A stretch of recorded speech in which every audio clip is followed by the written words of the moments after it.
All right, thank you, Max. Good morning. It is Wednesday, April 14th, 2021. This is a virtual meeting of the Wilmington-Baltimore Avenue Streetscape Task Force. I'd like to call this meeting to order at 9 o'clock a.m. We're going to start off with roll call. I'm going to call out the names alphabetically and identify your business or affiliation with the town. Now, you might think that I'm giving you a little extra advertising or marketing, but the purpose is to let everybody know your affiliation so that they can maybe even seek you out and give you some opinions at different times. With that, we'll do roll call, starting with Joe Baker, business owner of a Henlopen City Oyster House Restaurant and Blue Hen Restaurant. Not on.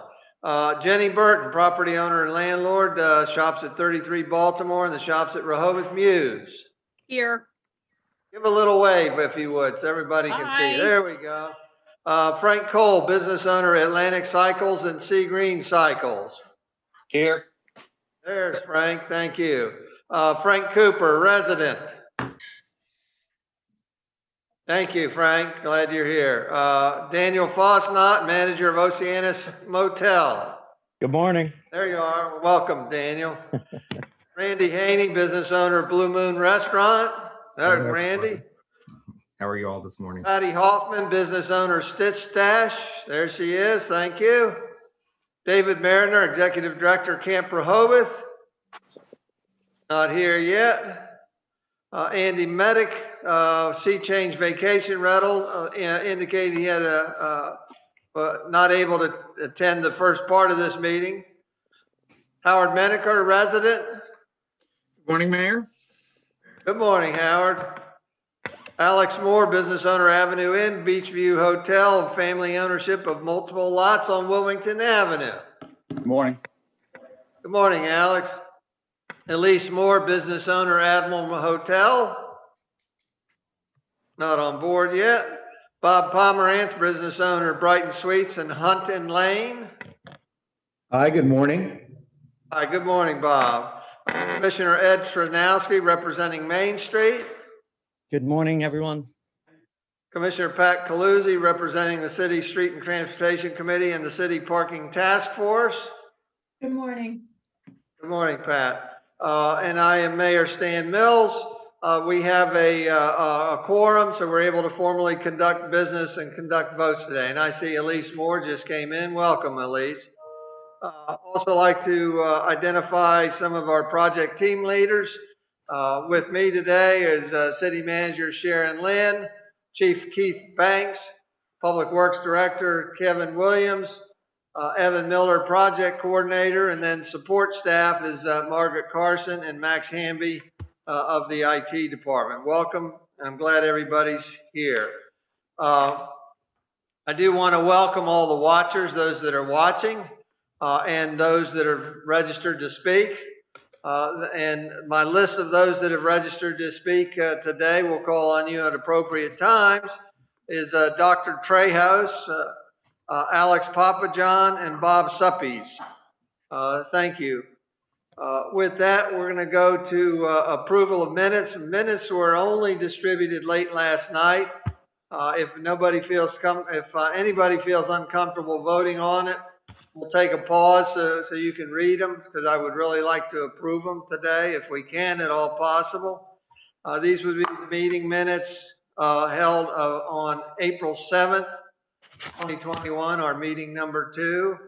Is everybody comfortable voting? If so, I would entertain a motion to approve and a second.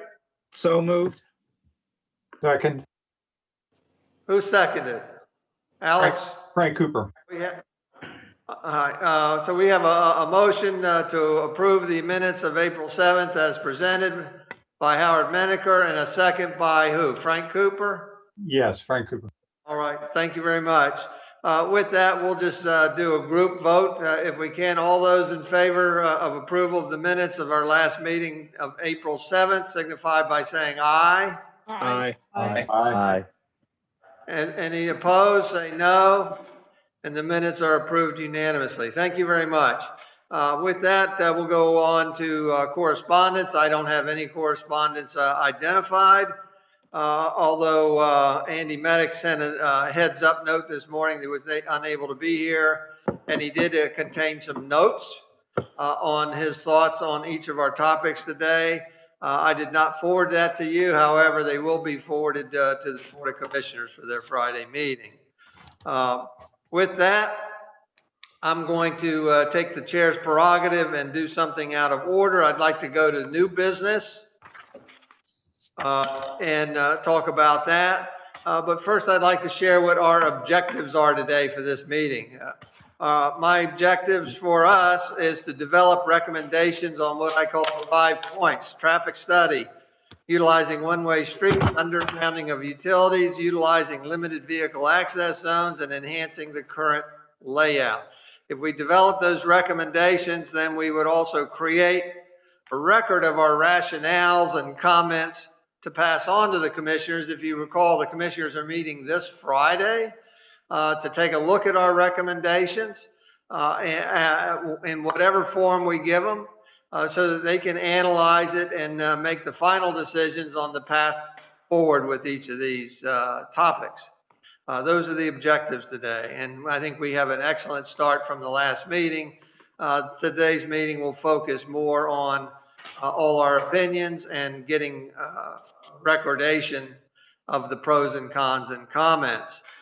With that, we'll go to new business A, discussion on visions contemplated in the 2010 Comprehensive Development Plan, and discussion and possible vote on current visions related to the proposed streetscape project.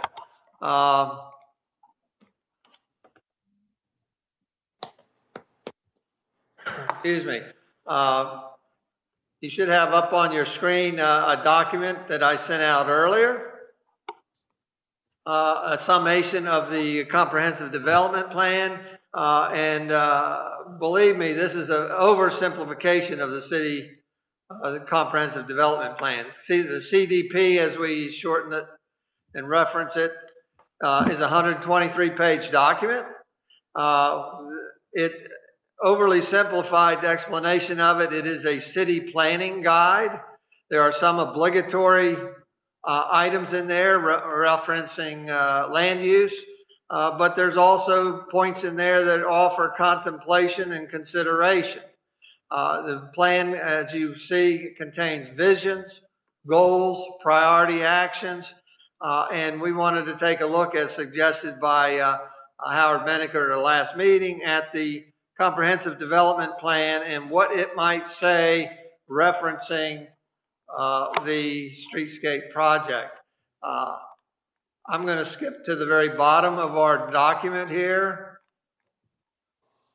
just for a quick summary if you've already looked at this, and some of the priority actions within the comprehensive development plan, which is dated 2010, so it's over a decade old. It is currently in revision, and hope to have that soon. But the current CDP has these following priority action items: plant and maintain curbside streets on all sidewalk streets within the city and assure connectivity and walkability of all sidewalks.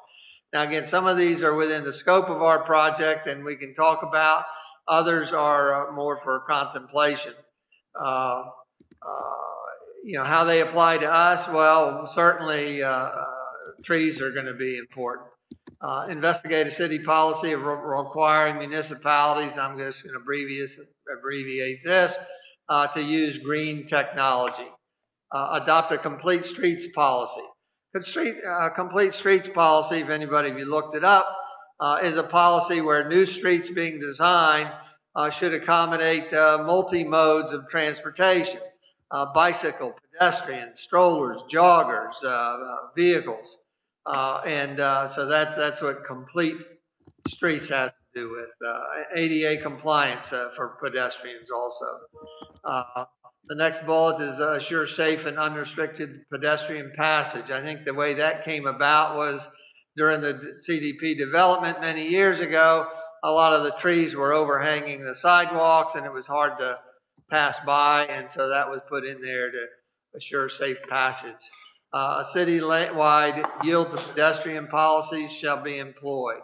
So some of these don't affect us to make any decisions on, but they're good to know.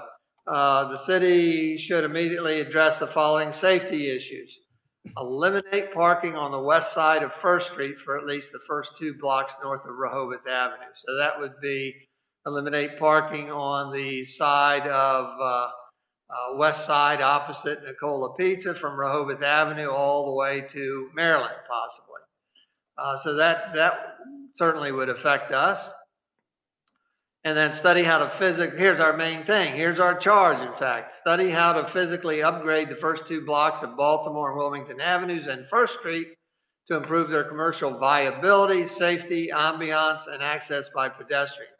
Include creation of a design image that would describe an architectural character for each block to be used as a source of ideas for owners when individual properties are modified.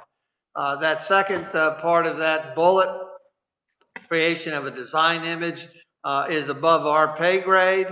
I don't believe it's a part of this job scope for us, or something more to be contemplated and considered by the Board of Commissioners, either concurrently with this project or in the future. I would like to share with you that in Rossi's job scope, it indicates that of all their research they're going to be doing, of course, they're going to be researching boardwalk plans and Rehoboth Avenue Streetscape plans, but they're also going to obtain and review the city's CDP of 2010 and be looking at it. So Rossi will be looking at each of these components within the CDP, as well as the CDP in entirety to see if I missed anything. So assure you that they will be looked at and these items considered. Howard, I want to turn it over to you. You're the one that brought this up. You had some extra ideas or concerns about vision, and I wondered if you would articulate those again for us. Certainly, Mayor, and thank you for that and for setting it up. I think what I was trying to say, maybe not in complete sentences last time, was that at the very least, I think the review that you've just done of the CDP is essential as we move forward. I think the CDP really does set a direction, not only for us, but for the mayor and commissioners. It does not try to enact new legislation, new zoning, new anything. It simply enunciates that vision. And I think it's important for us to remember that vision and perhaps to even in some formal way reiterate or reaffirm that vision as part of our role. As you said, the creation of a design image is something that's in the CDP, and I believe we should support that even if it's not our job to actually complete that design image. So I guess what I'm trying to say is, as we look at these specific elements, the one-way streets, the undergrounding of utilities, et cetera, I think we all need to keep the design vision in mind and the vision of the CDP. Now, I'm also well aware that the Planning Commission is somehow, some way trying to update the CDP. But I don't think any of us have seen that. I don't think we have knowledge of that. So for now, I think we should reaffirm the vision in the CDP that you've just outlined. If at some point, while we're still constituted as a task force, the Planning Commission shares with us their updates of any part of that, I think we should consider it and examine it and perhaps comment on it. But at this point, I think reaffirming what we have is essential to keeping us on track. Thank you, Howard. I think what we can do, especially because Rossi indicated is going to be looking at the CDP, I don't know that we need to delve into it. I guess how I interpreted comments last week from you, Frank, and Pat was more create a design vision. In other words, should Baltimore Avenue be Art Deco or something like that? And really our job scope is looking at the design concepts for a streetscape on public lands within the public area. And perhaps in the future, the mayor and commissioners can take a look at private lands and see if they want to do anything, change zoning or whatever. But perhaps the way to approach this is just to make a note to pass on to the mayor and commissioners that indicates that, you know, this task force has an awareness of the CDP and the priority actions that are contained within the CDP. And we just want to make sure that commissioners and Rossi have an awareness as the design proceeds. Do you have any other offering or wording, or you agree with passing that on to the commissioners? Mayor, I would just strengthen that a bit by saying I think this task force needs to go on record. And the word I had used before is reaffirming the vision of the CDP. I think it's particularly important as we move forward that we keep that in mind, particularly their vision that downtown Rehoboth Beach should be accessible by people. And as they said, Rehoboth will accept more people, but not more cars. I think that's critical to our consideration. And I just want to make sure we don't do something that cuts against that vision. So the reaffirmation to keep it in our mind and in the mind of the commissioners, I think would be a wise move. All right. Would the task force be comfortable with Howard and I working on a little memo to the Board of Commissioners to reflect that? I need a shake of a head this way or this way. I'm getting mostly vertical shake. Okay, thank you very much. Any other input or questions on the comprehensive development plan? We've got Jenny Burton. Hi, I have a quick question. I wanted to know in the comprehensive plan, a definition. I don't understand what low impact development means. Can anybody reflect on that? I cannot. Anybody? So this is Sharon Lynn. Good morning. Low impact development in my experience refers to those building new construction that really is out of the main thoroughfare, I'll say, mostly residential and areas that would not have too much impact on what is currently the picture of what is currently available in the city. Okay, thank you. You know, the CDP, you know, again, has some obligatory items, but also it contains visions that for consideration. You know, you could take it to the extreme, I guess, or literally by Howard, but by saying, okay, there's one section that says we'll accommodate more people and not 90 more cars. Well, we could take that literally and say, okay, well, then we need to employ low vehicle access areas in the entirety of the first block so that we get rid of the cars. And that does accommodate the pedestrians and doesn't bring in any more cars. So to me, I have to take a look at it with, there's plus and minuses to everything in the CDP. Anybody else? Very good. Thank you very much. Thank you for bringing that up, Howard, and working with me on a message for the commissioners. With that, we're going to go to old business, and we're going to talk about our 5 points. And again, as we do each one, we will try to fill out this form. I think the way the minutes were written and the listing of the topics with pros, cons, and comments could serve as our foundation for what we pass on to the commissioners. Let me take a brief pause there. On the CDP, we have 3 members of the public. We'll go to them, see if they have anything specific comments on the CDP. Dr. Trejos?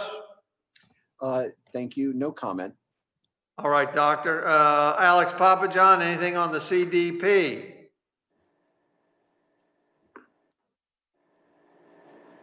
on board. We'll come back to you. Bob Suppies, do you have anything on the CDP? Not on yet. All righty. Thank you for that pause.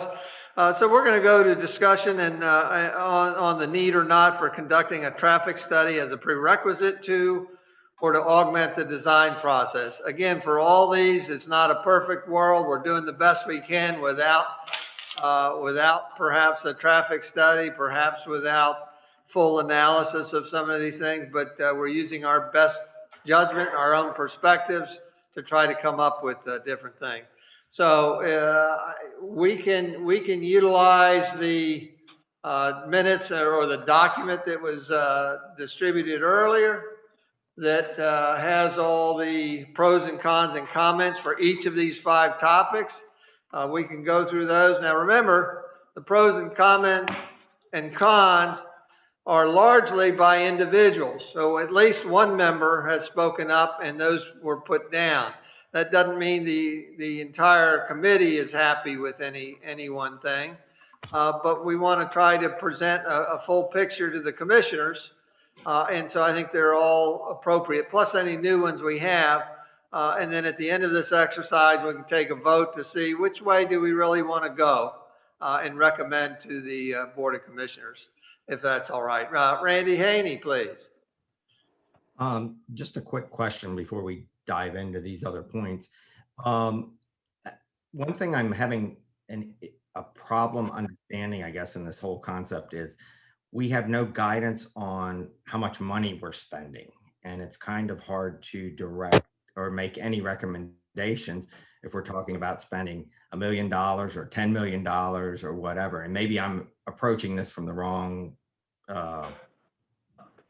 angle, but so that was my first question. And do we have the costs of what was spent on Lake Avenue in the first and second phase of that project, just for guidance, maybe a little bit? Ask your second question when we get to undergrounding, I guess, if that's all right. As far as the costs, Sharon, maybe you can help me out here. Really, in our view, I believe it has to come first as a design. That the design then gives us the idea of what the cost will be. And then at that point, the commissioners can take a look at it and say, well, that's doable, that's fundable, or we can say, that's not doable. We're going to have to cut the budget in half. Do you have any thoughts, Sharon? Well, yes, Mayor. The costs associated with a project such as this, obviously we would be looking for grant funds through DelDOT, who's supportive of this in the first place. That's why they've already assisted us from the very beginning. They think this is a worthwhile project. And we would follow through with that, hoping to apply and being successful in receiving funds through their DelDOT's TAP program through the federal government, which would pay 80% of the project. That's what was used for Lake Avenue also. So when we get to that point, after the design phase, and we actually, the commissioners actually vote to proceed with any bid documents and construction documents, that's when we would be looking to apply for any grants. So in essence, I don't see how we could possibly even go forward if we had to have design cost considerations in, because we would have to have costing of every element that we're talking about. So again, I think that has to come after we decide what is the optimum design concept that we want to put forward and that we'd be happy with, and then we have to cost it out. Mayor, perhaps Kevin wants to add something. I would just add, thanks, Sharon. I would just add that I think at this point for a planning estimate, I mean, if you compared, Lake Avenue, we know the scope of that work, phase 2. I don't recall phase 1, but phase 2 is $1.2 million. So if you said it's $1 million a block, and they did no undergrounding there. So if you said it's $1 million, $1.2 million for a city block, roughly a city block equivalent, that'll give you an idea for paving and sidewalk. And then we had a rough planning estimate from Delmarva at, $750,000 for the undergrounding. So I think you can use that as just kind of a ballpark number as we work through the planning process. But as the mayor said, we won't get more specific into the cost until we get a much better defined project. Well, and I don't know that using that costing figures helps us, because it would, to me, it would limit us in what we're doing. And I think we need to just go and grasp what we're looking for, what we want, what is our optimum design, and go from there. And if we find that we all want undergrounding, and then we find later on that undergrounding triples the price, well, then we have to backpedal and figure out, do we want to wait till we can seek funding in future years, or do we want to abandon some of the design components? So hopefully that answers some of your questions there, Randy. And your other question is, I think we answered both questions, actually. So I think the easiest thing to do would be to go through this document, look at each topic, and then look at the pros and cons and either adopt them and say yes, we'll pass them on to the commissioners. And then at the end, we can take a vote on which way we want to recommend as a committee recommendation. Commissioner Srnowski? Sure. Mayor, I'll make a comment on that. First, I'll just comment on Randy's question. I think it's the responsibility of the mayor and commissioners and city staff to figure out the funding aspect of this. I think this group, we should be focused on the big picture. What's going to help for us to achieve the objectives? And I'm not sure, that we've clearly identified what all of the big picture objectives are. I think everyone can agree that we just want it to be more beautiful. Beautification is an aspect of this. We want it to be more inviting, more lights, etc. We probably want outdoor dining. So I think to list some of the big picture objectives may help us filter out some of these things. And I'll just give, one example. We initially talked about limited vehicle streets. On face value, I was against that, just because we have so many hotels, residential parking lots, et cetera, on some of these streets. However, when you think about what one of the big objectives may be, such as the boardwalk is one of the biggest thoroughfares housing people that are not already in cars. If one of the objectives is to get those people onto Baltimore and Wilmington Avenue, then maybe we need to think about limited vehicle streets for that aspect. Maybe not the whole street, but as I think a few people mentioned last week, extending the boardwalk out onto the street a little bit more, and limiting it to cars in some way. Commissioner, can we save that for that particular topic? Yeah, I was just trying to give a big picture and talking about the importance of having objectives. But yeah, that's all. Well, we need to go back and everybody should go back and look at the roles and responsibilities of the task force. And I think you'll find some of the objectives written in there. Walkability and pedestrian friendly and things like that. So I think they're all covered, and they're certainly in part of Rossi's job scope. So I think what we're trying to do today, at least, is pass on some concepts and our opinion on the concepts to the commissioners for them to figure a path forward with Rossi. So go ahead. I interrupted you. Anything else? No, that's all I have, Mayor. Thank you. So does everybody have the support document in front of them with, I'll put it on the screen, I guess, if I can find it.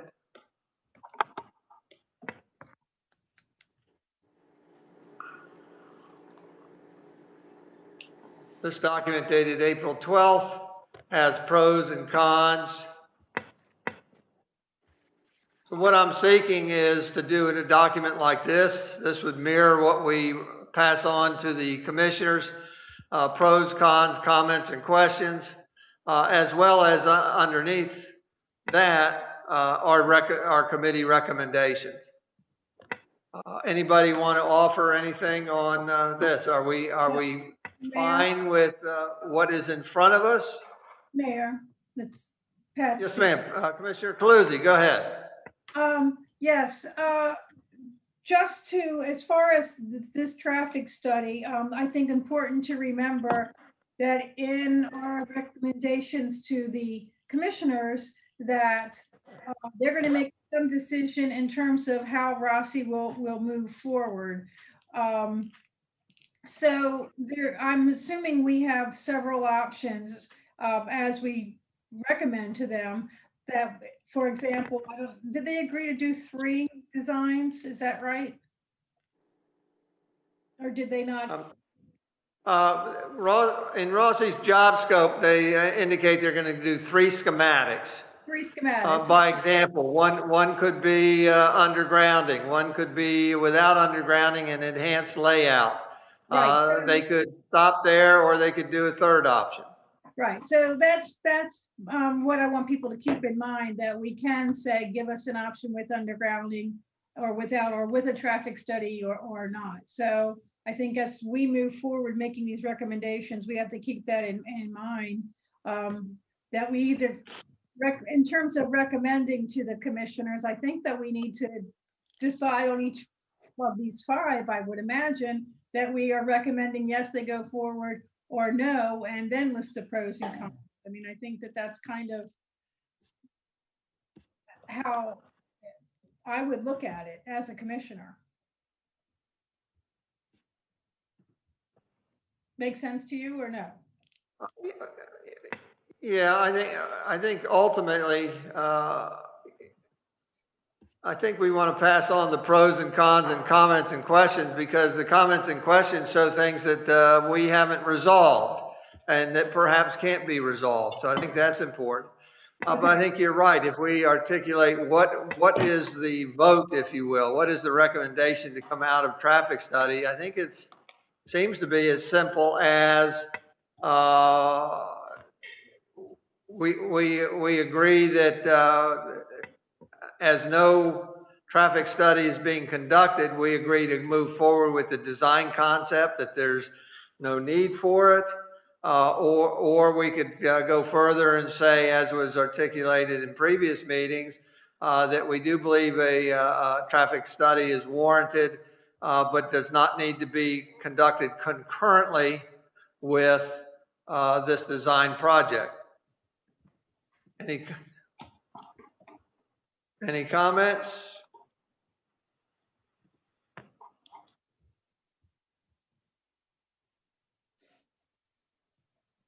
Well, if there's no comments, I need to solicit comments from you. Then one thing we could answer: are we all comfortable forwarding this set of pros and cons to the commissioners? I can't see everybody without taking this down. I can put it back up again. Randy, yes, sir. Oh, unmute yourself. Yeah, I was trying to. When you changed the screen, I lost myself there. Okay. It sounds to me like the traffic study isn't really going to give us a lot of guidance on what we're doing here. We pretty much know just from our conversations that if we go to one-way streets, we're going to affect the streets on the other sides of Wilmington and Baltimore. So, I mean, things like that are pretty much known to us. I don't know that that's going to affect our final recommendation too much on this. And it's from what I think Sharon said in the last meeting, that really until a whole traffic study of the city is done, I think you said that, Sharon, I may be wrong, but or someone brought that point up anyway, that until a traffic study of the whole city is done, and it's got to be done at the right time of year, we're not going to be knowing too much more than we already know now. So that was So I'm feeling like that point of doing a traffic study, which is this first thing we're talking about, is probably kind of a moot point at this point on on what we're tasked with doing here.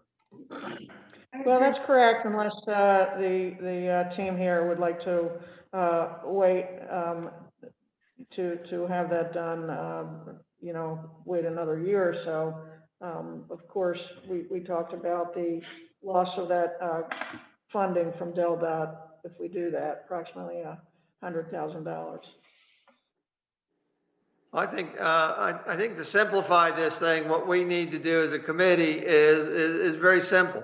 Do we agree that we should proceed without a traffic study? I think that's as simple as it is. We either want a traffic study that's going to hold up the project and possibly lose money, or we're going to recommend to the commissioners to proceed without a traffic study. I've got Commissioner Chernowski, and then Howard, and then Frank Cooper. Go ahead, Commissioner Chernowski. Thank you. I agree. I think the lengthy conversations we had about a traffic study at the last meeting, I agree. I'm not sure that it provides a whole lot of value. How a traditional traffic study is done with counting cars, et cetera. But I think in lieu of a traffic study, there's other things that we should consider.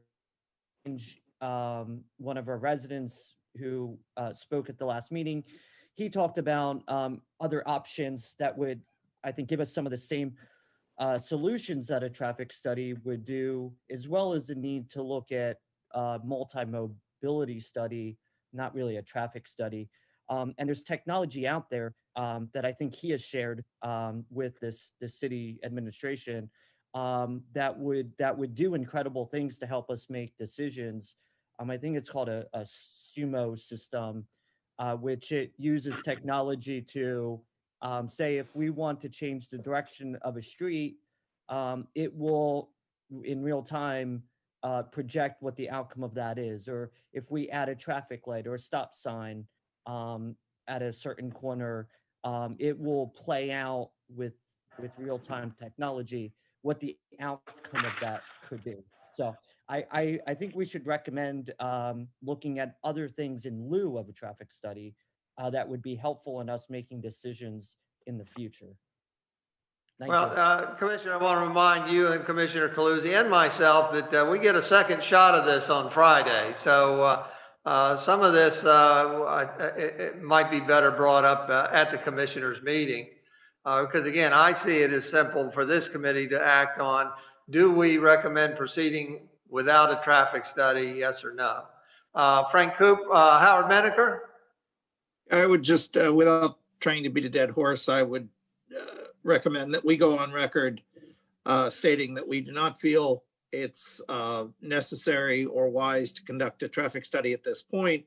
Send it to the mayor and commissioners with that statement. And to follow up what Commissioner Chernowski said, let the mayor and commissioners decide if there are other vehicles that they want to use in order to study the traffic impacts of our recommendations. Thank you, Howard. Frank Cooper? Yes, well, I'm here primarily for aesthetics, and I would hope that we could focus more on this overall concept and not get into the nitty-gritty of which way the traffic's going on the streets. Although it's integral to some degree, I don't think there's any consensus on one-waying any of these streets or anything like that. So I think we should move on to things that we can resolve. That's all. Thank you, Frank.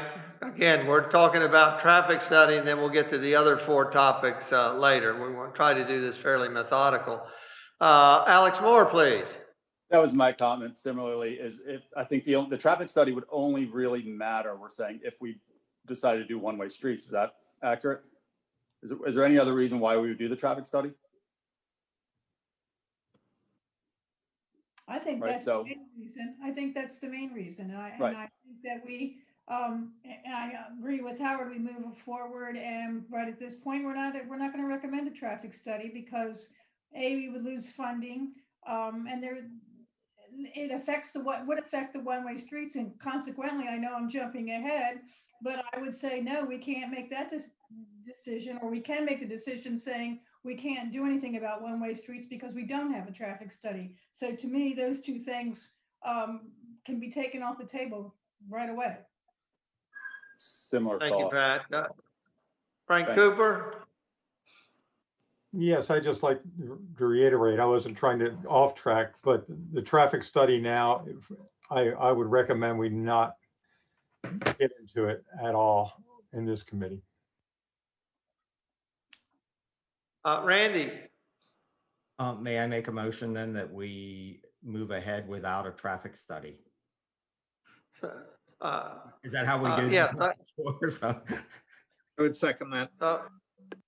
So I think the motion would read, the committee recommends to the commissioners that a traffic study is not necessary and to proceed with the design concept without a traffic study. Does that sound okay? So we have a motion by Randy in that vein. Who seconded it? Howard Menaker. Very good. So is there any additional discussion? If not, first, before I call the vote, I'm going to go to the members of the public. Dr. Trejos, we're talking specifically about traffic studies. Yes, thank you, Mayor. I'm in total support with all of the members speaking this morning that a traffic study is not necessary. I totally concur. Most of us have lived or worked in Rehoboth Beach for decades, and we already know what the traffic patterns are for both Wilmington and Baltimore Avenue. And as such, I totally concur a traffic study is not necessary at this time. Thank you. Thank you, Doctor. Alex Papajohn? Yeah, I agree. We do not need a traffic study. Thank you, Alex. Bob Suppies, are you on yet? Nope, not on yet. So we have a motion in front of us to recommend to the commissioners simply to not proceed with it, to proceed without a traffic study that is not necessary. All those in favor signify by raising your hand and holding it up so that I can do a quick count.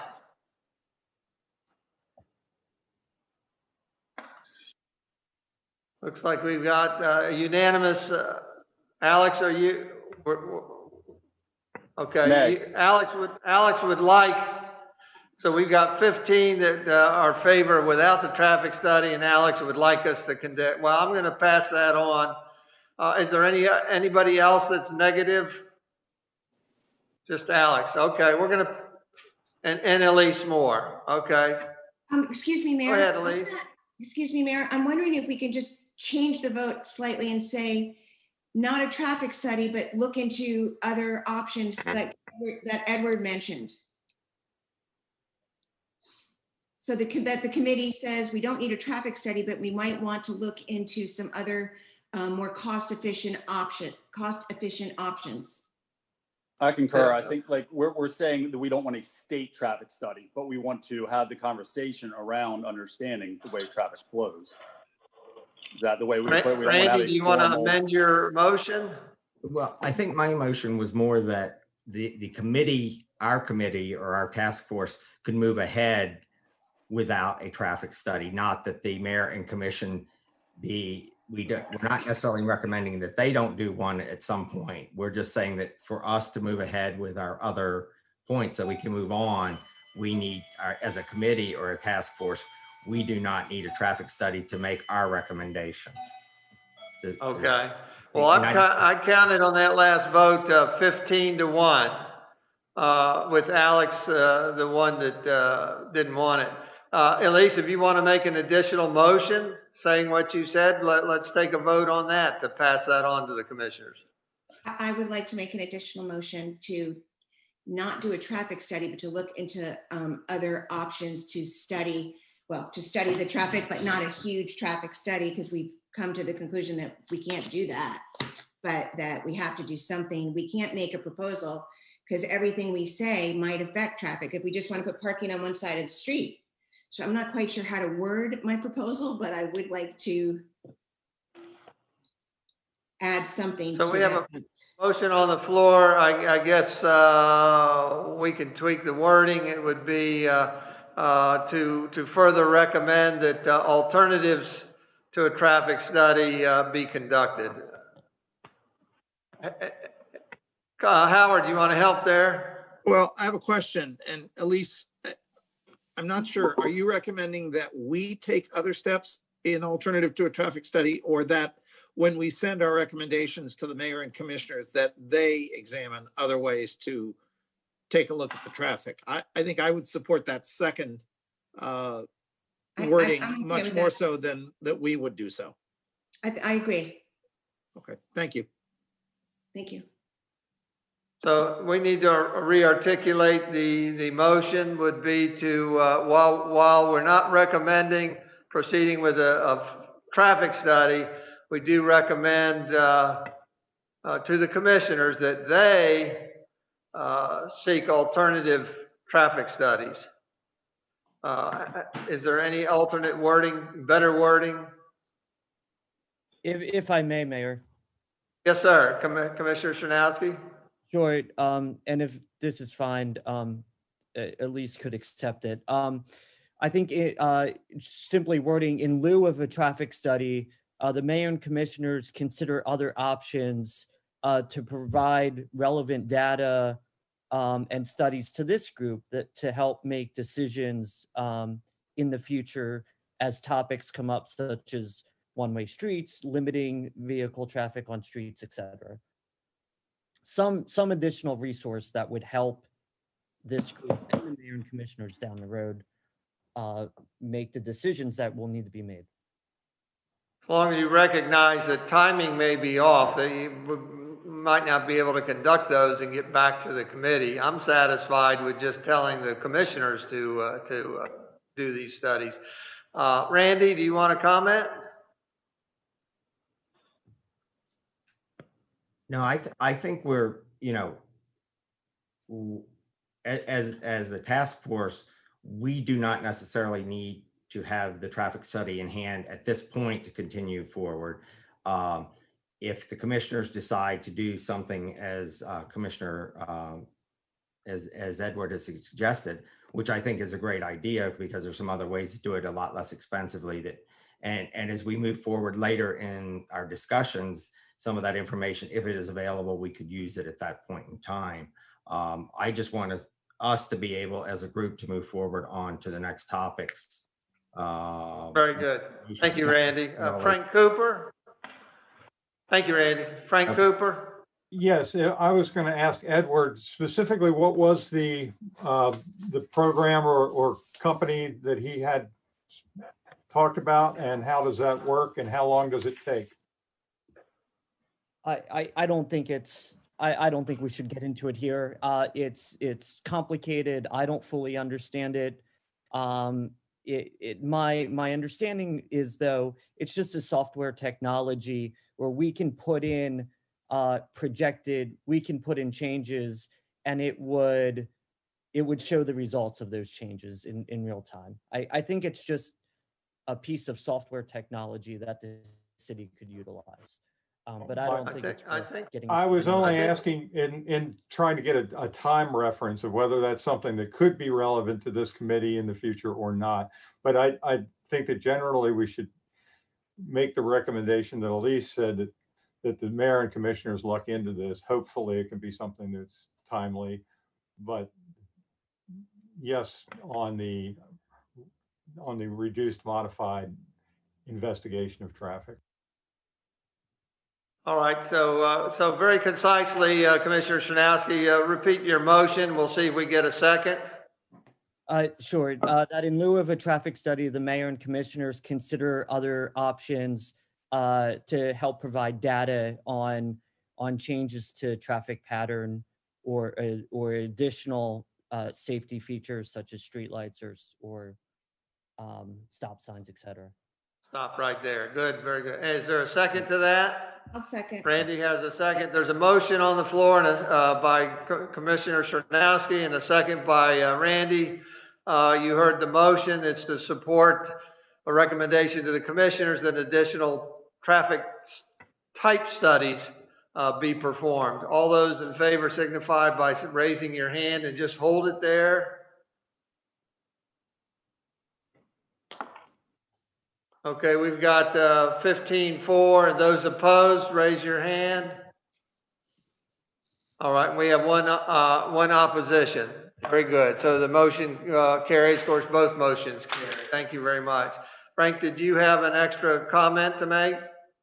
No, that was from, my hand was raised from before. All righty, we'll take your hand down. We could do this similar process for the next 4 items. We'll hit a home run here. The next topic is the utilization of one-way streets or not. Again, we can use the pros and cons and comments that are articulated here from the minutes as our foundation, if we like. If there's any opposition to any item in there, then you can speak up. But again, this is serves as a good generic foundation to pass on to the commissioners, I believe. What we would want to do, I guess, is if anybody is interested in one-way streets, they need to speak up and particularly identify which traffic pattern they might be interested in. And maybe we'll have to do this on a one-on-one since there are so many options. It's not necessarily just that, yes, I am in favor of one-way streets. They need to articulate perhaps which design option is the best layout. Commissioner Calusi, please. Yes, just based on conversation we had at the last meeting, I would like to go ahead and just make a motion that we would not make any recommendations on one-way street because there's not been a traffic study or technology to show us what the outcomes could be. So making any kind of recommendation, I think, would be premature. So my motion would be to not move forward with decisions on making a one-way streets on any of the current streets we're talking about. Okay, so we have a motion on the floor by Commissioner Calusi to not recommend, make no recommendation, or make a recommendation to the commissioners to not use one-way streets in the layout. Do we have a second?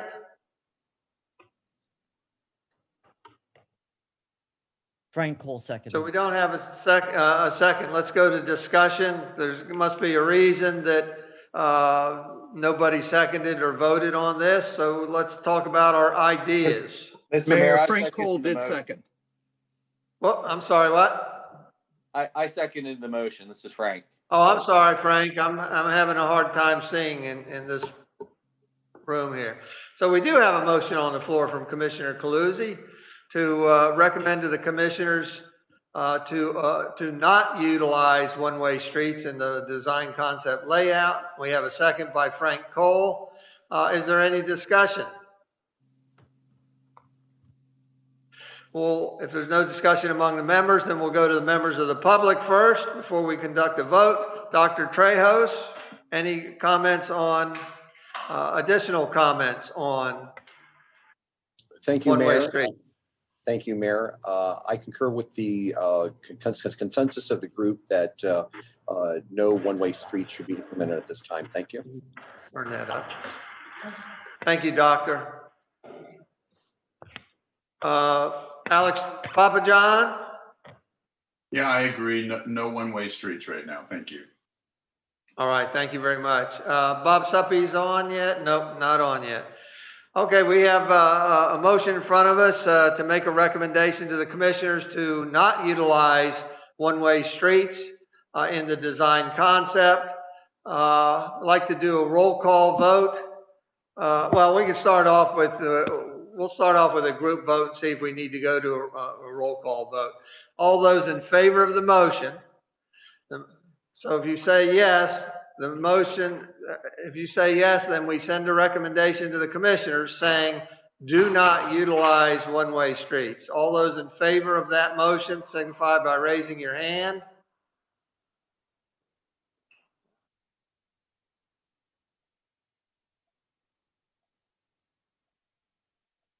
We've got 10 in favor of the motion. All those opposed to the motion signify by raising your hand. This means you might be interested in one-way streets. So we've got 1, 2, 3. We've got 3, so I'm missing 3 people. This is challenging. Work with me here. Was there anybody that abstained? Let's skip the yeses again. I'm sorry, because we're missing.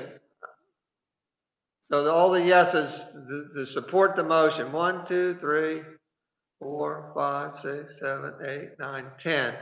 Okay, well, I'm missing. So regardless, the motion carries. I will let the commissioners know, though, it was not unanimous. Those that voted against it, do you want to have any additional discussion and make recommendations on particular layouts that you'd like to forward to the commissioners? Alex, go ahead. My thing around it is I'm just trying to figure out how we get around the delivery trucks. I'm not sure how unless you're going to get rid of parking spaces at the top of the streets. I'm not sure. My only thing is I think would be beneficial to the delivery piece of it to have, if you really want bikes on these streets, I don't see how you're going to have bikes pass in these narrow parts of the streets going both ways. So I think there's room for discussion around it. I don't like the idea of cutting it off right now, but that's the consensus. So I'll go with it. May I make a comment? Yep. Yeah, we got Frank Cooper first, and then you, Pat. Okay. Frank? Yes, I voted for this. I wanted to qualify that the only option of the ones noted, the C1, which left First and Second Street two-way, was the only option of them that I thought was remotely palatable. So I'm not totally opposed to one-way street or looking at it, but it's within a very limited scope. And without a traffic study or anything, then I would definitely not recommend one-way streets. So I'm not completely opposed to the idea, should there be a more comprehensive discussion and study of it. But as far as this commission goes, this group, I think it's off the table. Thank you. Thank you, Frank. Commissioner Srnowski? Oh, I'm sorry. Pat, Commissioner Caluzzi's next. Yes. So Frank Cooper basically said what I believe in as well. Without a traffic study, and we know that we don't have the time for that, I think I'm not opposed to one-way streets at some point in the future, but I just don't think we have enough data to make that decision or make that recommendation. To me, we would just be making it based on not enough data. I do appreciate what Alex Moore is saying about the trucks. Maybe some of that answer is going to be more so eliminate parking and some of the parking. So that's where the reasoning behind my vote and my motion. Thank you. Thank you very much, Commissioner. Commissioner Srnowski. Sure. Thank you, Mayor. I froze up and had to jump off, so I don't know if you got my vote, but it was yes. And I just wanted to mention that, you know, in the past week I've talked to a couple dozen people, and I'd say 95% of them that live or work on these streets are not in favor of them and don't see how it would work or be valuable. So just wanted to throw that out there as my reason for voting this way. Thank you. And again, those that voted against it, you have different points of view, different perspectives. You know, if you speak up, we certainly are going to be passing that along to the commissioners also for Friday. So don't be bashful about speaking up now or later. Frank Cooper, I think we'll take your hand down. So with that, the motion carries. Our recommendation to the commissioners is to avoid not utilize one-way streets, especially without conducting a traffic study. Thank you very much. So we'll move on to the next item, which is a concept, and that's undergrounding of utilities. Kevin, you went to, you were going to meet with Delmarva Power, and I think it didn't happen. So we don't have any additional information on costing. We may have additional information for costing for the commissioners on Friday, hopefully. But it's still going to be a plus or minus thing. It does cost more, it does take a little more. So I think the way to approach it now, the way I want to approach it is it a good thing to do? Should we pursue it? I like what Howard Menaker said at the last meeting, that most of us probably most likely like the concept for aesthetics. Let's move forward with it until we find out it's not feasible. I like that program myself personally, but do we want any general discussion of, again, we have pros and cons and comments and questions that we can utilize in our recommendation to the commissioners, unless there's any objection. We'll start off with a little discussion first, if we like, before we consider a motion on what to recommend. Frank Cooper. Yes, I think this is the number one biggest thing we can do to improve the aesthetics of these streets. And since that's what this task force is primarily going to be dealing with, if we're not dealing with one-way streets and stuff, then the aesthetics, making it more appealing generally to foot traffic, to all traffic, it couldn't be more important. And Howard Menaker had talked about the fact that we don't need to bite this all off at once, that we could possibly put the conduits in now for future use if we can't afford to do it all. But the fact is that we should not let Delmarva Power, who obviously does not want to do this and is going to throw out some big numbers to try to scare us away from it, dictate what our city looks like. I mean, this is our city, and this is our job to kind of control what our streetscape looks like, and I think they have a very limited role in it personally. Thank you. Thank you, Frank. I can't see people raising hands when I have slides up, so if you don't mind, let me go through my slides real quick, and then I'll get them off there so that I can see who's raising their hands. Some of these are new slides. This is an old slide showing you the existing conditions. This is an example showing you actually existing condition of undergrounding on Rehoboth Avenue with the different boxes that are mounted on the ground, but you'll see a clean airspace. We talked earlier about alternatives to complete undergrounding, by example, leaving up the poles on the side of the road, but removing the aerials that transverse the roadway. These are some pictures I took just in one of my walkabouts. This is the north side of Wilmington Avenue in the first block. It's about mid-block. Let's see, this is the Baltimore Avenue looking east. You can see all the poles, and of course they support your light fixtures. Here's more light fixtures. Look. I deem, look at that.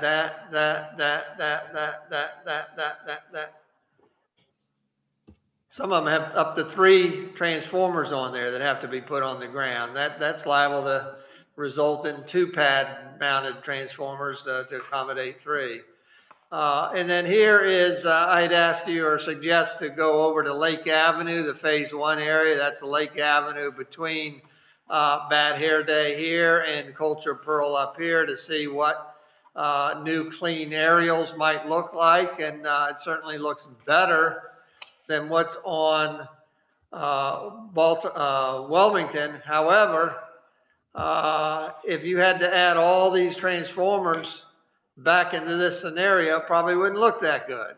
So I'm pretty much convinced that undergrounding needs to be one of our schematics that Rossi does. Let me get out of this.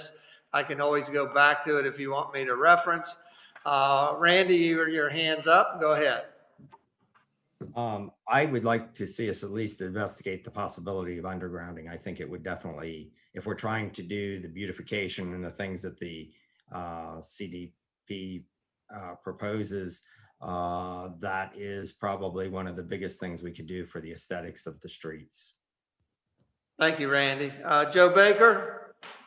Yeah, I just wanted to agree that I think it's you know, the discussion that it was going to be too expensive to underground. I think it's silly to just dismiss it already without finding out exactly what that cost is, if there's money for it, and what the actual transformers would look like on the ground.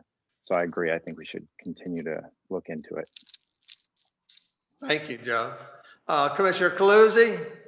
I agree. I think it should be our #1 priority. Again, we could look at this on a block per block basis if we need to, as it could be, you know, phased. We probably can't do it all at once.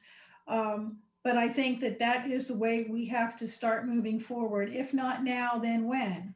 If you start tearing up the streets and putting in new sidewalks, you're certainly not going to want to tear them up again to put in conduit for undergrounding the utilities. So for me, of all of this, that's the #1 thing that I believe that we should do. Thank you, Commissioner. Jenny Burton?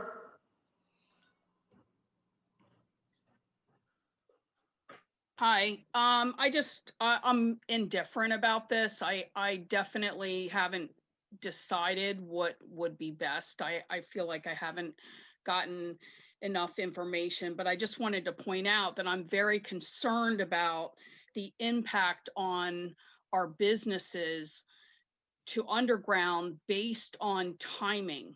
Like, I mean, to me, logically, if we did not underground, the project could maybe be, you know, a lot less time to do it. And so that's really what my concern is the timing of, you know, if undergrounding is going to take 2 years versus a year to not underground and do something that is aesthetically beautiful above the ground.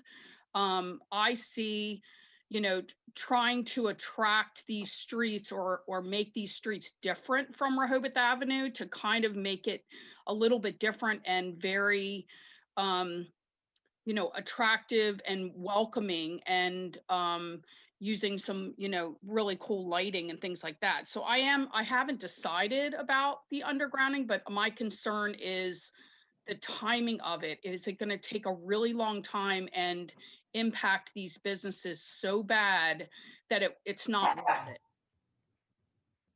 Thank you, Jenny. If you notice under our con, there's for undergrounding, timing is a concern, that undergrounding will add much more construction time. That probably came from you, but we can actually add on to that concern over impact on business disruption. So we can put it in there. I think that can be overcome. But let's see, we've got Commissioner Srnowski, Frank Cooper, Patty Hoffman, Randy Haney, and Howard Domeniker. So you're all in line. Commissioner Srnowski, please. Thank you. Mayor, I personally think that it's a must, and you know, that the city in general, we should be looking at doing this across town in stages. But as my role on this committee, all of the feedback I'm getting is that sure, everyone, you know, would love it to happen, but if it's going to disrupt businesses longer, and it's going to take more time, that most businesses would not be in favor. If it's going to take a significant longer of time and disrupt businesses, as Jenny mentioned. So that's the feedback that I've gotten, and as well as some feedback from folks on Rehoboth Avenue that experienced it, and whether it's true or not, some of the perception of folks I've talked to is it was a disaster, it took longer, and they blame it on undergrounding the utilities. So that's my feedback. Thank you. Thank you. Frank Cooper? Yes, I'd like to point out that the technology has changed since they did Rehoboth Avenue, that undergrounding is rather common. They completely redid Country Club's neighborhood with boring techniques where we're fortunate that we don't have rock in the ground here, and most of this can be done without any digging at all, except for each end of a conduit where you put the transformer or hook it up to whatever it is. So this is not a matter of digging up all the sidewalks and all the streets to put trenches in. That's kind of not the way it's done anymore. And so I think some of these fears can be alleviated by the fact that the technology makes this a much cleaner, easier, faster process than it used to be. Thank you, Frank. Patty Hoffman? I couldn't agree more with Jenny. I'm on the fence on it. As a small business owner, my customer is 65 to 75 years old. They can't walk that far, and it'll hurt my business really bad. I need to understand timing, how long it will take, what time of year before I can make any kind of a vote. Okay, And I brought it thank up you, twice Patty. before. Yeah. Yep. Thank you, Patty. And so your vote today may reflect that, through abstention or no vote or whatever. And that's fine. Howard Menaker? I would just reiterate what I believe it was Commissioner Coluzzi said. I think this should be passed to the mayor and commissioners as our number one priority. I think it is incumbent upon the mayor and commissioners to consider the business impacts, to consider the timing, to consider the cost, to consider the practicality, all of those things. But in terms of our recommendation, I would move that this task force pass to the mayor and commissioners, that it is our number one priority, and it is our number one aim to underground utilities to the fullest extent possible. Thank you, Howard. Anybody else? Stan? Yes, sir, Frank. I agree with Howard, and I agree with Commissioner Coluzzi. I do have one question. The group that would be contracted to do this work, would it be the same group that has been doing the work on 2nd Street from October until now? It could be, but it would, and again, that's years into the future, but that would be bid out. And so it would likely go to the lowest bidder, and we don't have any control over that. So I would maybe recommend that it not go to the lowest bidder, and that the devil in this issue is in the details. I would love nothing more than to see the utilities go underground. However, if you get a second or third rate contractor doing the job and there's a lot of disruptions to business, it might not be worth it in the end. So I'm fully in favor of this underground utilities, but I don't want to see the job handed to a contractor who can't complete the job on time. Right, gotcha. Thank you, Frank. Patty Hoffman? Another point that somebody else brought up is a week or so ago. 5G is happened. We should be looking forward to 6G or burying the lines. Are we thinking that way? Because we can't just worry about 5G right now. We got to worry about 6G, all those things going forward. And how far forward are we thinking on it? That's could impact the decisions also. I'm not sure I understand if you have a question or not, but we had a presentation last week by Dr. Trejos, I believe, on the proliferation of 5G and in particular 6G. Even if we underground everything, there's still going to be the wireless that are mounted on poles above the ground. So I guess part of the comment there is we can clean it all up and get rid of all the telephone poles. But there would be light fixtures coming up along the block. In addition, there would be 5G or wireless antennas up there. So it's not going to be a pristine skyline, if you will, but we need to make note of that. Thank you, Patty. Jenny Burton? Yes, I would like to just make a comment, piggybacking off of Frank Cole's comment, that being on the school board for 5 years locally and working with the bidders regarding getting a building built so 700 kids can start school September 1, you can have in the contract that a contractor must have these projects done by a certain date. And then after that date, they get penalized financially if they go past that date. So I would like to just make everyone aware that that is built into a lot of contracts pertaining to getting things done in an off season or and having a deadline, which is crucial to our businesses. And it is frustrating to watch the Lake Avenue project go so long and seeing 1 or 2 people working on it on a beautiful day. And you can clearly tell that there was not a deadline, or they were penalized for not getting it done by a certain period like Easter weekend. So, we had a very mild winter. So, I understand sometimes snow and hurricanes and things like that can impact a project, but this past winter we had a very mild winter. So I believe that project should have been completed in a timely manner. So that's my concern, just like I said, is the timing and the impact on our businesses. And after, suffering this pandemic, it's hard for me at this period of time to really think about, the impact on all of our businesses on both streets doing a project like this. I know many people who own businesses on Rehoboth Avenue, particularly B and Rachel, who own Rehoboth Toy and Kite, and they have particular numbers and loss of business during that time when the streetscape was being done.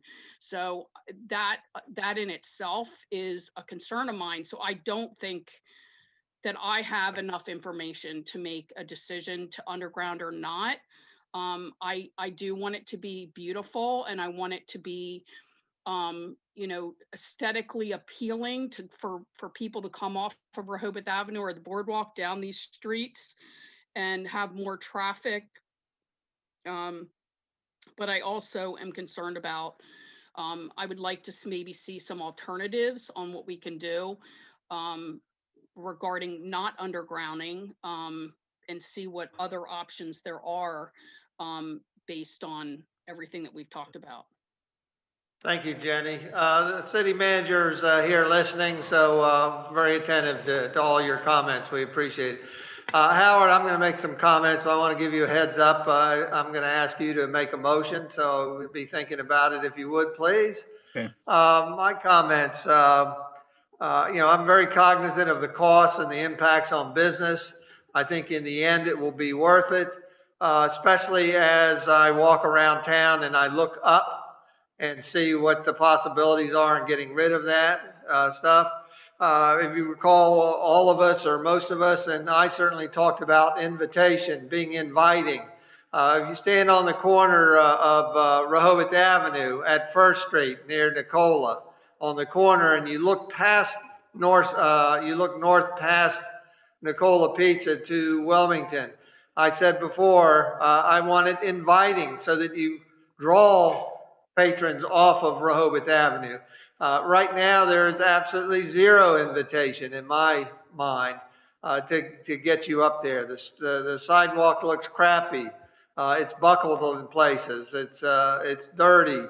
It's got these big telephone poles there with all these ugly wires there. There's absolutely nothing to me that invites people down. And I think getting rid of the aerials will help lend attractiveness to each block and be more inviting. And so I am in favor of it, especially being mindful that Rossi's can do a couple schematics. I believe one ought to be the schematic with the undergrounding, so that then during their process, when they design it, we can then secure estimates and costs, what it's going to be. Then we can estimate what the construction timeline is to let everybody know. Just because we approve undergrounding doesn't mean ultimately we have to go that way, because There also, I would recommend they do a second schematic, and that is without the undergrounding, enhanced aerials. How can they clean it up? And give us that route forward using the enhanced layout. So that, I think, would give us and the commissioners two options at least to look at in the schematics that way. Alex Moore. Just wanted to make a quick comment to maybe try and help alleviate some of the fears and concerns around the short-term pain that the streetscape causes. If everybody remembers back during Rehoboth Streetscape, there was one particular business that was very vocal about the project, didn't want it to happen, complained the whole time. About 2 years after the project finished, they ended up tripling the size of their store. The improvements that the streetscape made for the Rehoboth Avenue were exponential. We wouldn't be the town that we are today if we didn't do the streetscape. As an example, we had someone, when we built the avenue 20 years ago, before the streetscape happened, we had someone coming in looking at retail space. They drove down Rehoboth Avenue and drove right back out of town. They were a high-end retailer. They didn't want to have anything to do with Rehoboth back then. And now we're evolving. We're a much better place. And by getting these two streets buried, looking as good as Rehoboth Avenue, it's going to be another transformation for the town. And it's only going to help everybody. There will be short-term pain. I'm not going to, for all of us, for every one of us that has a business on these streets. But the long-term gain is going to be far worth it, in my view. Thank you, Alex. Frank Cooper. Yes, I wanted to address Jenny Burton's concerns, and I share those concerns that these businesses have had a rough year, to say the least. I would point out too that whatever decisions we make here, this isn't going to start right away. I mean, this is a long-term process. So I think there's going to be some breathing room between the pandemic and the digging up the streets or the sidewalks. Thank you, Frank. No more member comments. I'm going to go to the public. Dr. Trejos, talking about undergrounding. Yes, thank you, Mayor. I'm in total support of total undergrounding of all utilities. And as Mayor Mills, you had mentioned, the aesthetics is most important. And as we have significantly improved Rehoboth Avenue, we need to do the same for both Wilmington and Baltimore. However, I again want to reiterate that when we underground, we need to consider undergrounding everything, if possible, including the transformers. As was discussed at the last meeting, Michael Strange made the comment of hardened vaults underground. But we have to keep in perspective that because Wilmington Avenue is within FEMA flood zone AE, all of this undergrounding would have to be waterproof. And of course, again, I would support the totality of undergrounding, including the transformers. Now, why am I making that comment? All of the transformers currently are located above ground on Rehoboth Avenue. And as such, they're located predominantly in the center island, which makes it advantageous to be able to pass cabling to both the north and south sides. However, at Wilmington and Baltimore Avenue, we don't have the luxury of center islands. So as Michael Strange, and again, I totally concur with his comments, again, as he and I are both have engineering certification, noted that the possibility of placing these transformers on center islands, that becomes problematic with regard to traffic flow and the ability of the entry and exit of delivery trucks trying to get around those islands. So again, I think the way we need to approach it is, if we're going to do undergrounding, I would support and look into the totality of undergrounding, and including the transformers and the wiring, in order to make it both feasible for the access to the utilities in time of need, but also not having above ground transformers. For example, if they were to be located on the streets, that would narrow the sidewalk and could become obtrusive to businesses who have business on both either the south or north side of Wilmington or Baltimore Avenue, who would then have this massive transformer in front of their establishment and would significantly potentially affect their businesses. The other thing that you may want to also consider is that when we're looking at undergrounding, because, as was mentioned in my comments last week regarding 5G and 6G, undergrounding would need to take into consideration the installation of significant excessive conduit capacity to handle the fiber optics for current 5G and future 6G. That way, and we would not have to be tearing up the streets every so many years to start installing underground cabling. If we think ahead of time and provide the adequate excess conduit capacity for all of the wireless telecommunications facility we're planning to put in 5G and 6G, I think that would make life so much easier for everyone, including the city. Thank you. Thank you, Doctor. Alex Papajohn, comments on undergrounding? Sure. So I fully support undergrounding, whether it's done in phases or all at once. I think it's the leading cause of urban blight on both Baltimore and Wilmington. So I'm fully supportive of undergrounding if the funding can be obtained by the commissioners and the mayor. Thank you. Thank you, Alex. Any other comment? Nobody has their hands up. Howard, do you want to make a motion?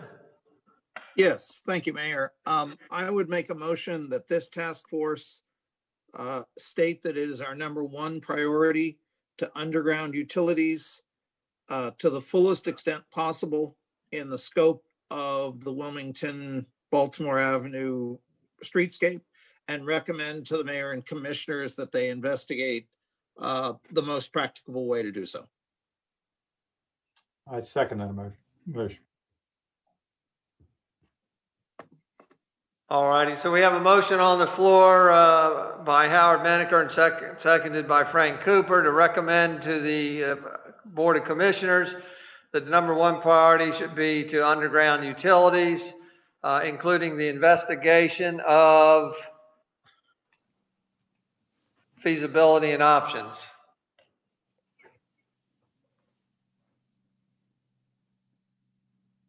Is there any further discussion?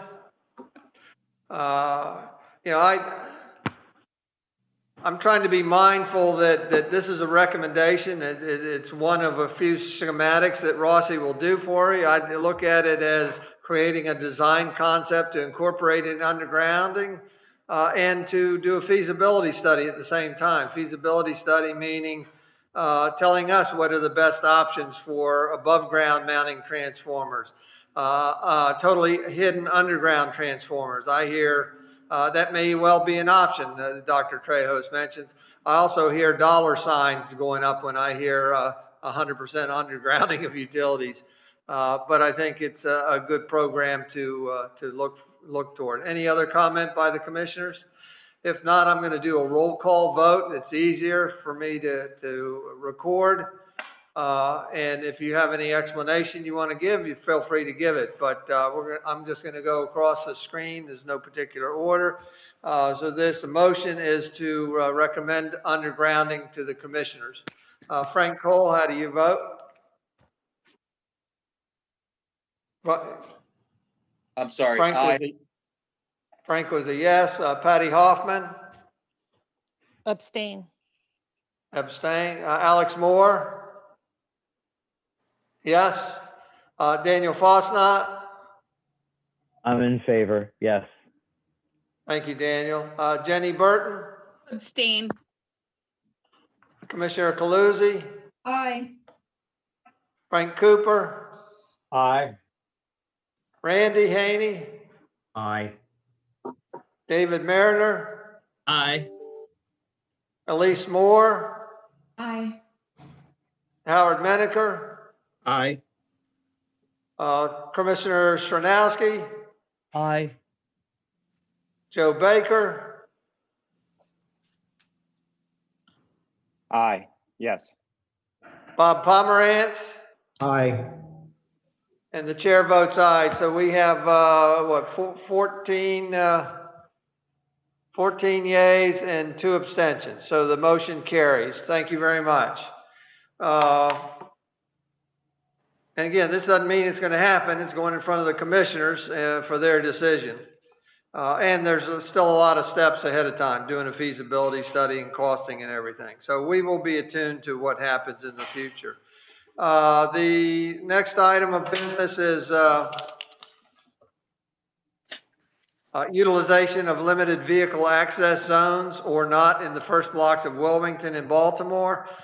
We have in front of us some pros and cons and comments and questions. There were really no advantages offered by this committee at the last meeting. There were some perhaps disadvantages or questions about it. Their discussion should revolve around, indeed, do we want to do them in whole or in part? And if in part, what are some suggested areas? It could also be on Baltimore and not Wilmington, or Wilmington and not Baltimore. Let's open up for discussion before we entertain a motion to seek a recommendation from this task force. Commissioner Calusi, please. Just so I understand this, I think could cover a couple of different things. One of the things that I think would be important and is to look at the street ends towards the boardwalk.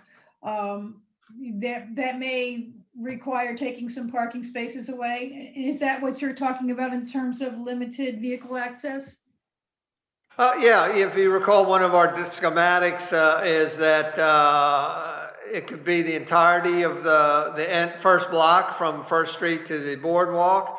It could also be any portion thereof of the street. And then additional, and it could be mid-block. It could be a third of the block up. It could be the first 20 feet off the boardwalk. Okay. So, because we don't really have a traffic study to deal with, but I do think it's important that we look at asking Rossi to do something with the street ends at Baltimore and Wilmington in terms of making them attractive for people to look to advance up the street. The other thing we have to consider too, I think, is the limitation of some parking on both of those streets to accommodate trucks better and to accommodate bicycles better. So that's pretty broad, I think, that in terms of, I guess, a recommendation, but I think that we need to come up with points that we can give to Rossi Group with those things in mind. And then to me, those are at least three things: the street ends, some limitation in parking, adding perhaps a bicycle lane. And the other thing is on First and Second, there could be simple things that we could do just when someone looks down from the avenue, that even if there's a gigantic flagpole that has, shopping and dining or something like that, like a big feather flag, there's things that we can do. I mean, that's just one sort of idea, and I'm sure Rossi could come up with a whole lot better ideas than I can on this. But that's kind of my position of how we should move forward in recommendations with some definite points. Thank you. Thank you, Commissioner. This topic, though we want to focus on the limited vehicle access zones, be mindful that Rossi in their job description, and it may be in the roles and responsibilities, I'm not sure, but indicates that absolutely bicycle pathways is very integral to this study. If you recall, DelDOT's funding of this primarily is to help enhance the street, but focus on bicycles and pathways. So I think those are all integral, Commissioner, to what Rossi is going to be developing for us. Any other comments from the commissioners? I'm comfortable with the pros, the cons, and comments to forward those to the commissioners. I've given thought. I think I brought up at the last meeting, possibly using the last 40 feet toward the boardwalk for an LVA zone. I wouldn't mind seeing that investigated. I'm not particularly interested in the entirety of the street. I'm not even particularly interested in halfway or mid-block because of the cons that are noted here. And I would entertain something perhaps at the end of the street. But if you recall, we talked about being inviting off the boardwalk. We want to draw off the boardwalk. I'm not convinced that a LVA zone is going to draw anybody off the boardwalk, especially at Baltimore. You know, Wilmington has a flat grade there. So as you stand on the boardwalk, looking westerly down Wilmington Avenue, you can see almost to First Street and beyond. When you're standing on the boardwalk looking west on Baltimore Street, you're not able to see almost anything but the first 5 feet maybe of the street end. So I'm not convinced an LVA there is going to attract versus focusing on signage or colors or ground materials or something to attract people. And that's where I think we have to leave it up to Rossi. And maybe we want to give that message possibly to not do LVA zones anywhere except perhaps consider a small one at the end of each street. So I'd like to get any more discussion. If there's no one here, I want to go to the public about LVA zones. Dr. Trejos? Oh, and I'll get to you in a minute, Frank. Dr. Trejos? Yes, thank you, Mayor. Mayor, I have concern about limited vehicle access on either Wilmington or Baltimore. Not only is it for the concern for those establishments that could be affected along the entirety of the limited vehicle access on those streets, but I think the issue before us is that we already have a parking shortage problem to begin with. By creating a limited vehicle access, are we potentially not going to even worsen that parking access problem? That's just food for thought, and that's where I would like to leave it. Thank you much. Thank you, Doctor. Alex Papajohn? Generally speaking, I'm opposed to the LVA. That said, I certainly want to make Baltimore and Wilmington Avenues more inviting to people who are on the boardwalk or on Wilmington and Baltimore Avenue, but I just don't like the idea of the LVA as stated in the cons here. So that's where I'll leave it. Thank you so much. Thank you. Frank Cooper? Yes, I'd like to support what you said, Stan, about a very limited project at the end of Wilmington Avenue might be something that extends the boardwalk to somewhat 20, 30 feet into the street to draw that traffic in and integrate boardwalk traffic with pedestrian traffic with the pedestrian traffic on Wilmington Avenue.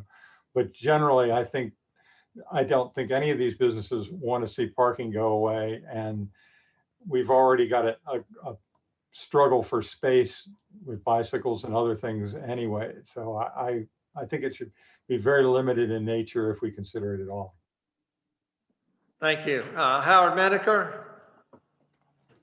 Yeah, for the reasons that others have stated, I would oppose moving forward with the concept of LVAs, but I would support, and this has been discussed in other ways, I would support our recommendation of the mayor and commissioners to look into ways to invite, to draw more pedestrian traffic from Rehoboth Avenue, from the boardwalk onto Baltimore and Wilmington Avenues. But I think there are better ways, less expensive ways, and less intrusive ways to the businesses to do that than LVAs. Thank you, Howard. Commissioner Calusi?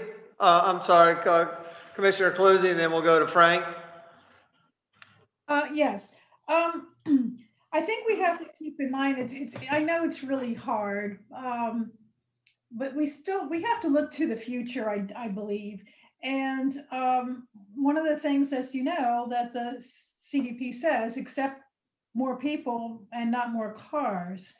I feel that that's the way we need to move. I know it's a dicey proposition, but we need to think about that in terms of having areas, perhaps, the bicycle design, that is going to, I believe, lead to elimination of some parking spaces. So that's something that we have to think about. you know, the movement towards a jitney service so we can move people around better is something that we ought to think about. Maybe just based on, I hear people's feelings that this is not something that they want to move forward with right now, but I think we have to plan for it. We have to, hopefully we can think about it as part of the future, maybe not look at implementing it right away, but if we don't plan for it, I think that it will hurt us in the long run. So that's just my Thank you. Thank you. Thank you, Commissioner. Frank Cole? Stan, I agree with you. There doesn't seem to be any application on Baltimore Avenue. The idea of a small, limited vehicle access zone on Wilmington Avenue is interesting on its face, but I would say you should ask the businesses who would be most affected. You have Gus and Gus, Zogs, Dave Skippies on the north side, the Green Turtle, Thrashers, and Zelkies on the south side. They might have a different opinion on whether or not that's a good idea. And that's all I have to say. Thank you, Frank. David Mariner? Yeah, I appreciate Commissioner Cluzzi's comments about looking to the future. Don't feel like I have enough information right now to say one way or the other. And I just wanted, as a point of clarification, if we say no now, we're not going to get any kind of possible schematic from Rossi that would explore this or any additional information about what the impacts might be. Is that correct? I wouldn't think so. I wouldn't think so. Yeah. Yeah. So I would love to have that next level of information, but I might be alone, so that's fine too. But I just wanted to put my 2 cents in. Right. Thank you. Thank you very much. With that, does anybody want to make a motion to support on a recommendation to forward to the commissioners on LVAs, whether it's utilization to abandon the idea or to use them on a small scale at the ends of the street?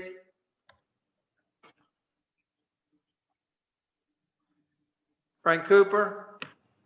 Yes, I would make a motion that the mayor and commissioners look at a limited LVA at the end of Wilmington Avenue only. And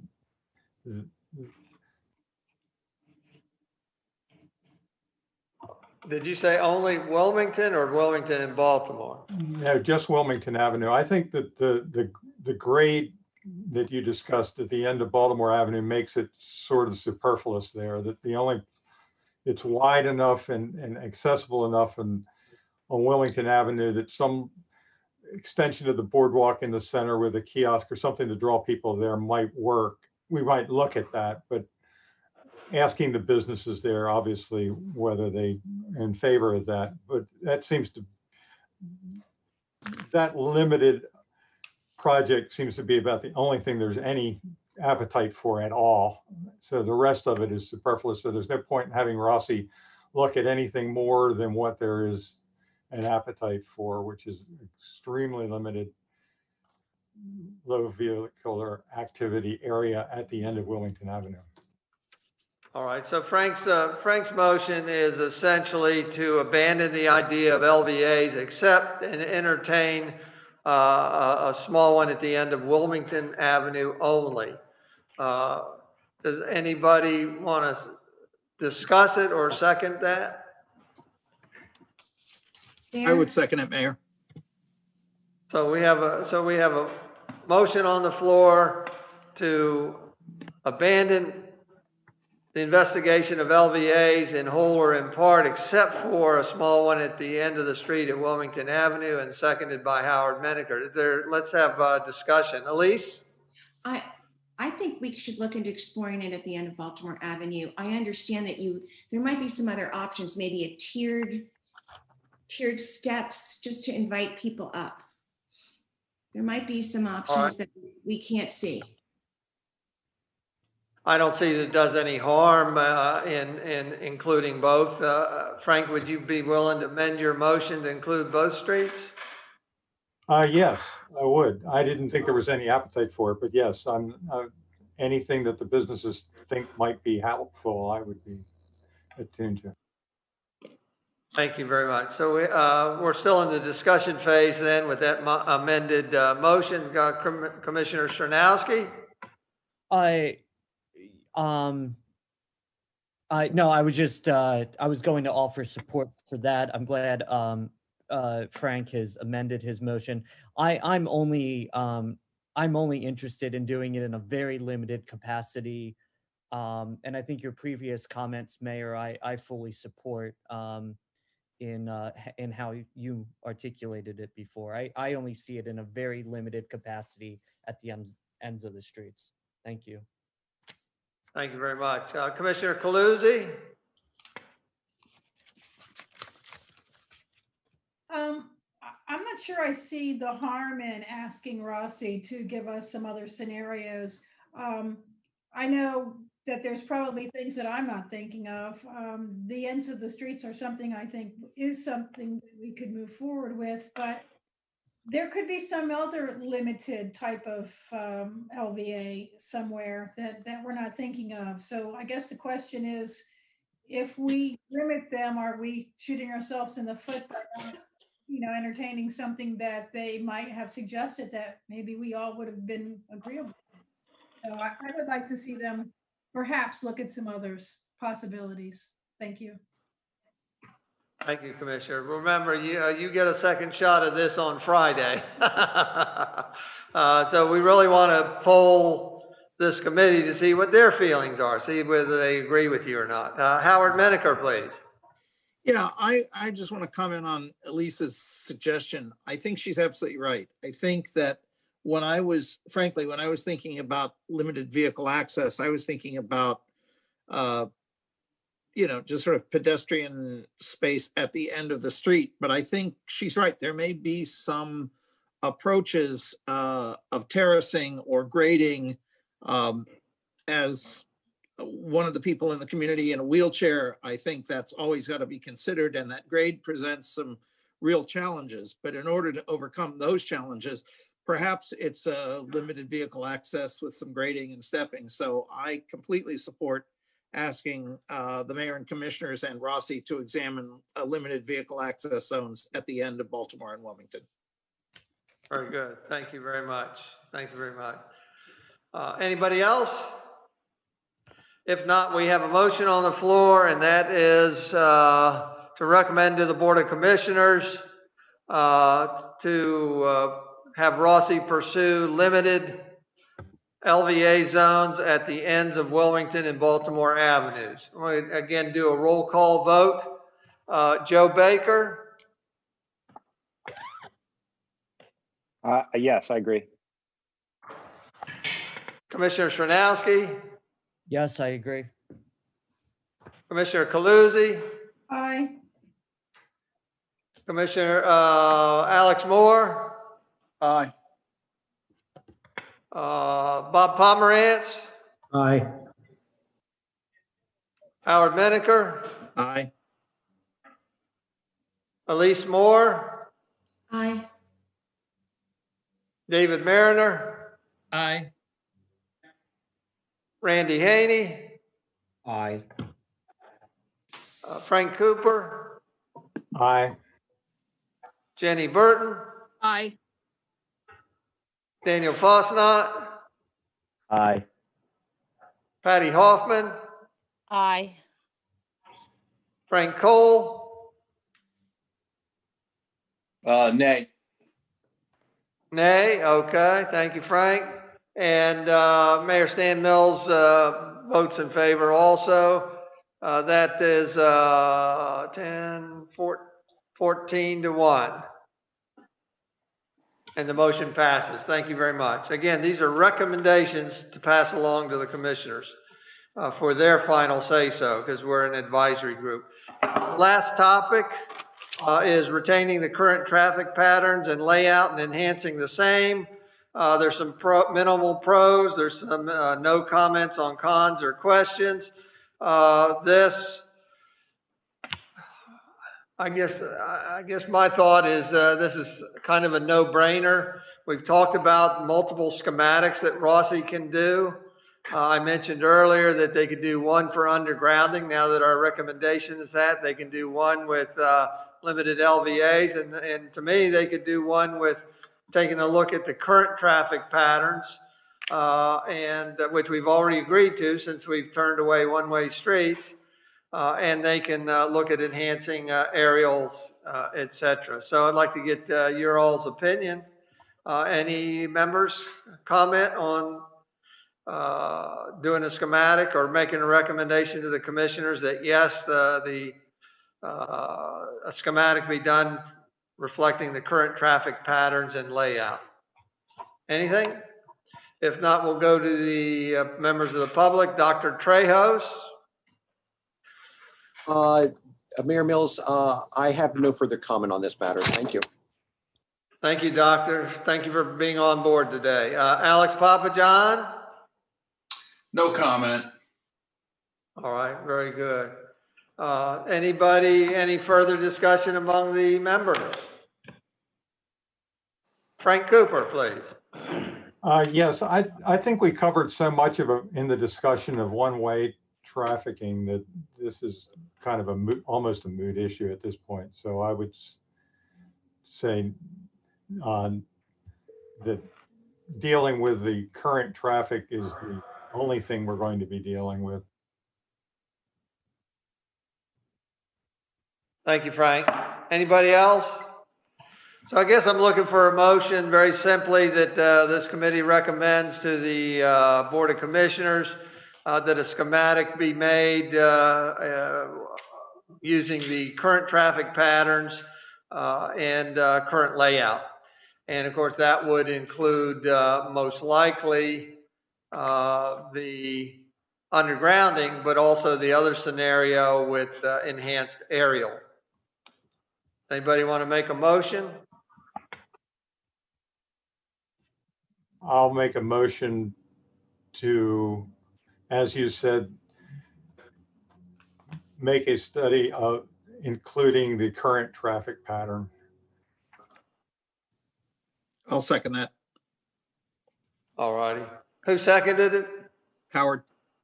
Howard, okay. So we have a motion by Frank and a second by Howard Menaker that this committee or task force recommend the schematics for the current traffic pattern be made for undergrounding as well as enhanced aerial.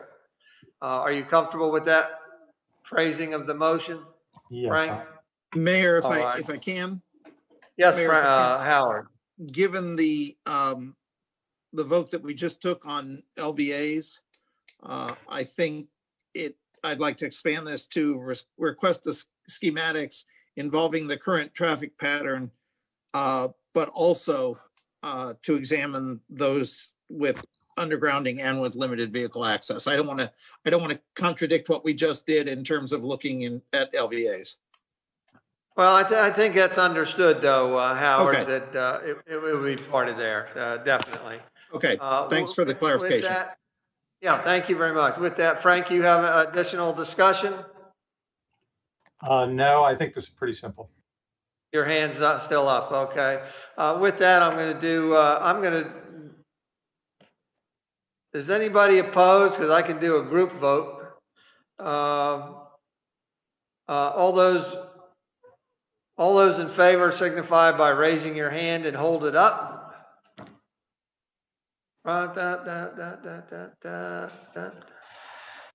All right, we've got a unanimous yes, so there are obviously no no's.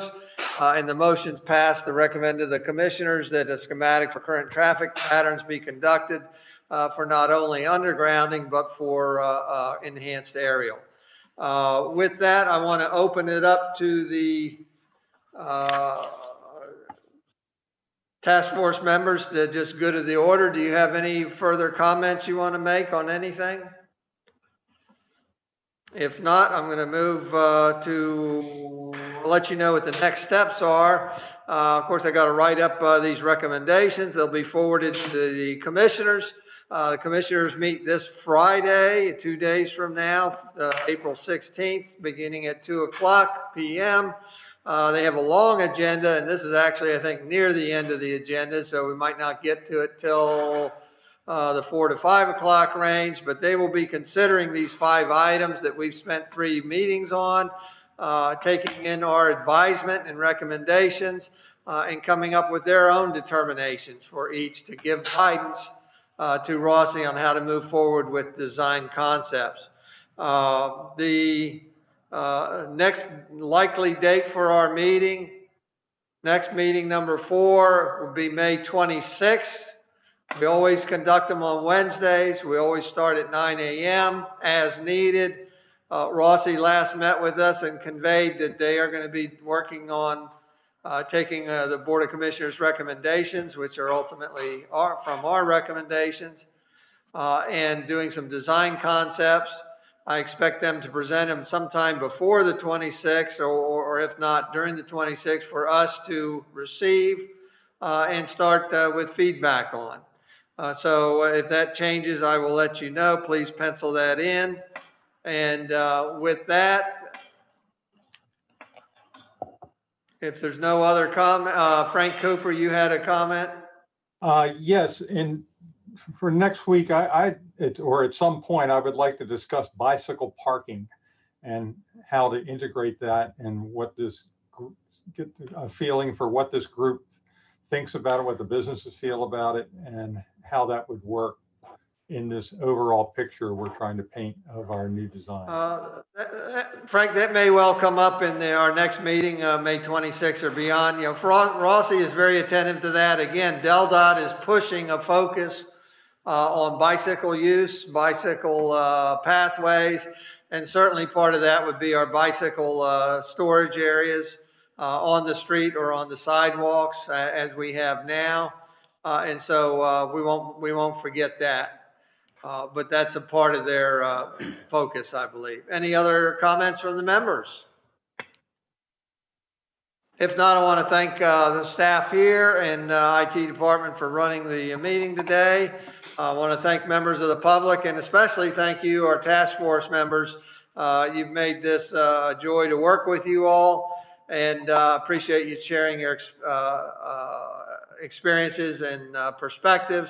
I wish we had more data and stuff, and I think we did fantastic with the limited amount of information we had, and I appreciate it. With that, I'm going to adjourn the meeting at 10:57 a.m. Thank you very much. Thank you.